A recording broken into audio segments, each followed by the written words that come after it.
Miami may umuugong na pangalan at dito Bagyo, isa itong tennis powerhouse mula Belarus. Aryna Sabalenka, ladies and gentlemen, welcome to the show.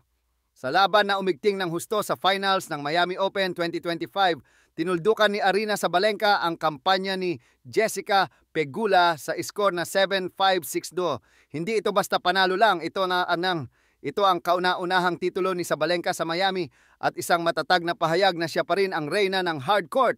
Unang set pa lang, ramdam na agad ang tensyon. Palitan ng break points, mahigpit ang laban. Pero nang umarangkada si Sabalenka sa huling bahagi, hindi na siya lumingon pa. 7-5 ang unang set. Pagdating sa second set, mas naging agresibo si Aryna. Gumamit ng matutulis na forehand, kinontrol ang baseline at kinain ng buo ang momentum. Ang resulta, 6-2, isang dominanteng pagtatapos.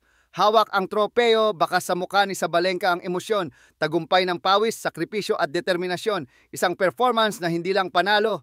Sa kasalukuyan, si Sabalenka ang nakaupo sa tuktok. Ngunit sa tennis, walang pahinga. Abangan kung sino ang susunod na hahamon sa kanyang trono. Sa court ng mga kampeon, ang laban ay laging bago. Ito ang sports update para sa mga fans ng laro, laban at lahat ng may puso sa kompetisyon. Ito ang Maangas Sports News PH at hanggang sa susunod, kita-kits sa court.